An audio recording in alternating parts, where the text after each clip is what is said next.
Panama, at the narrowest part of the American continent, is the center of the world in many ways. It has been for centuries a door for an ever-expanding network of human transit. This small but influential country is the host of the Panama Canal, a 20th century engineering marvel. Since its opening in 1914, it has provided world markets with a time-cost-effective crossing between the Atlantic and Pacific Oceans.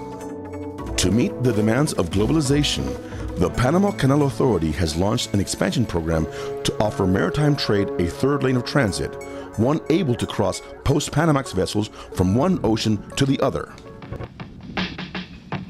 This $5.2 billion investment involves projects on water and land to accommodate the new locks and improve the navigation channel for larger ships. Today, we have completed 54% of the job. Both entrances to the canal are ready for post-Panamax ships, as the deepening and widening project on the Pacific and Atlantic have been completed. The Gatun Lake Path and the Culebra Crut projects have reached the desired levels with only a small portion to be completed. These projects brought a great variety of dredging equipment in canal waters, all while maintaining transit undisturbed. The third set of locks project consists of 2 new lock complexes with chambers large enough to accommodate post-Panamax ships. Contractor Grupo Unidos por el Canal executes the design and build contract they won by public tender in 2009. Since then, they had delimited, excavated, and begun civil construction on both sides of the canal. The new locks will be 30% larger than the current locks and could fit 3 Empire State Buildings lengthwise in its chambers.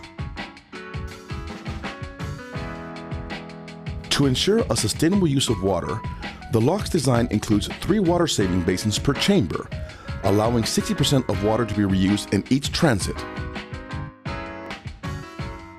Water flow between the basins and the chambers will be controlled by a valve system commissioned to Hyundai Samho Heavy Industries in South Korea. The first and second shipment of valves, bulkheads, trash racks, and lifting beams were received in December 2012 and January 2013, respectively. The third set of locks will open and close its chambers with double sliding steel gates. Each one of the 16 gates required will weigh an average of 3,300 tons. Currently under construction in Italy by Cimolai, the first 4 will arrive in the country by mid-year. Overall, the third set of locks construction registers 42% of progress.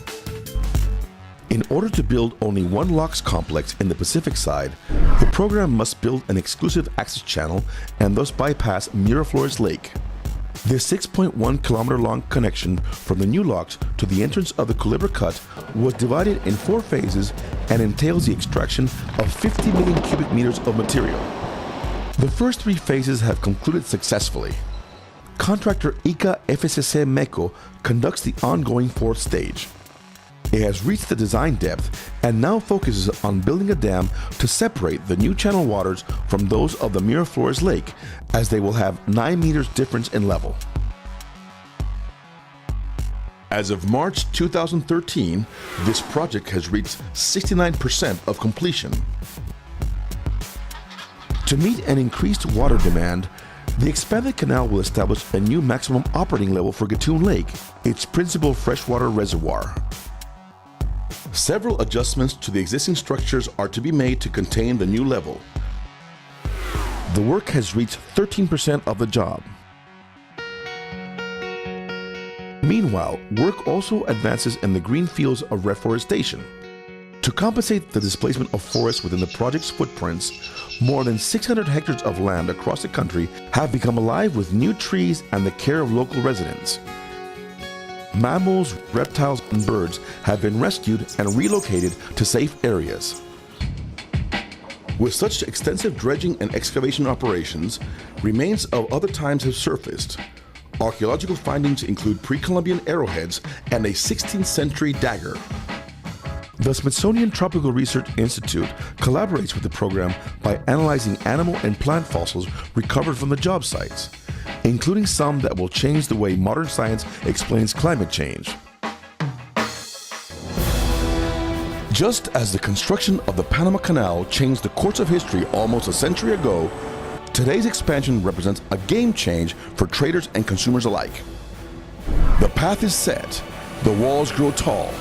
This is history in the making, and this small but influential nation at the center of the world meets this challenge with accountability, courage, and vision.